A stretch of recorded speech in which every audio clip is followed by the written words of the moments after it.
Nvidia News. Nvidia unveiled a prototype AI avatar at CES 2025 that lives on your PC's desktop. The AI assistant, R2X, looks like a video game character, and it can help you navigate apps on your computer. The R2X avatar is rendered and animated using Nvidia's AI models, and users can run the avatar on popular LLMs of their choice, such as openai's GPT-4o or xAI's Grok. Users can talk with R2X through text and voice, upload files to it for processing, or even enable the AI assistant to view what's happening live on your screen or camera. Tech companies are creating a lot of AI avatars recently, not just in video games, but also for enterprise and consumer customers. The early demos are strange, but some think these avatars are a promising user interface for AI assistants. With R2X, Nvidia is trying to combine generative video game capabilities with cutting-edge LLMs to create an AI assistant that looks and feels like a human.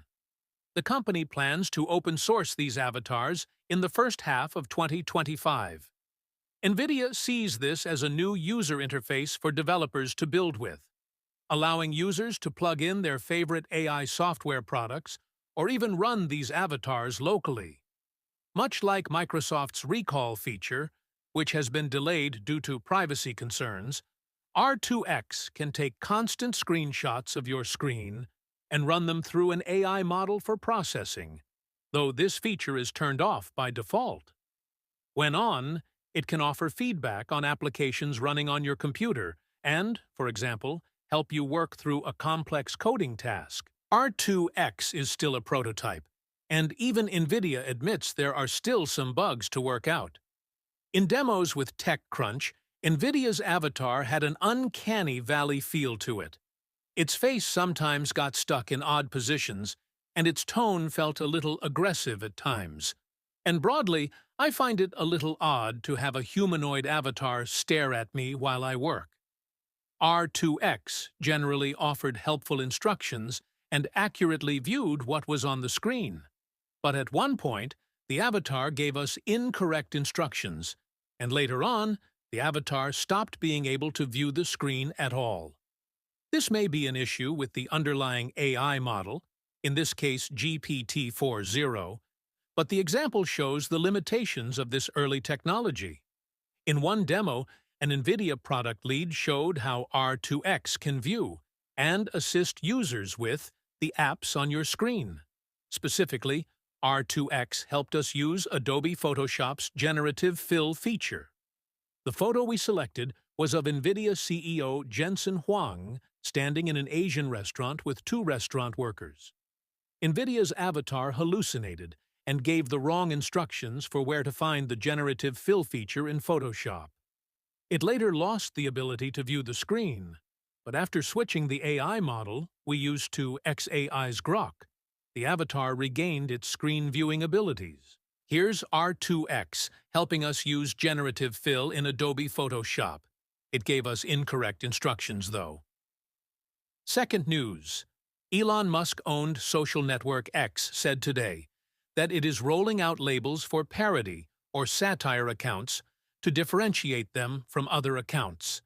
In the past, users, including news presenters, have mistaken posts from parody accounts as authentic statements made by real people or entities. The company's safety account on the platform said that the label would be visible on both accounts and posts. Parody, fan, and commentary, PCF labels, are selected by people on X to indicate that the account depicts another person, group, or organization in their profile to discuss, satirize, or share information about that entity. This label distinguishes these accounts to ensure they do not cause confusion for others or incorrectly imply any affiliation.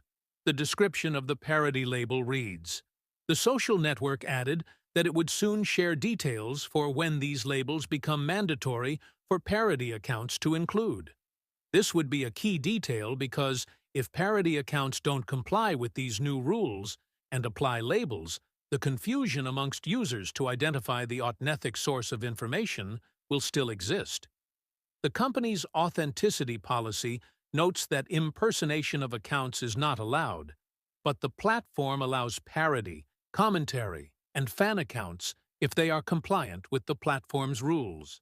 Third news: ChatGPT's newest feature lets users assign it traits like chatty and Gen Z. Some users on X on Thursday reported that ChatGPT's existing custom instructions menu on the web has been revamped with new fields. Now, users can specify a preferred name or nickname, their profession, other things they'd like ChatGPT to know about them, and traits they'd like the chatbot to have. OpenAI suggests traits like chatty, encouraging, and Gen Z. Important to note is that this is unrelated to ChatGPT's memory feature, which lets users tell ChatGPT explicitly to remember or forget something. Somewhat confusingly, ChatGPT memories can be personal details, but they can also cover a broader range of conversation-relevant info. Introduce yourself to get better, more personalized responses, reads a message in the refreshed menu. The options aren't showing up for this reporter yet. TechCrunch has reached out to OpenAI for comment and will update this article if we hear back.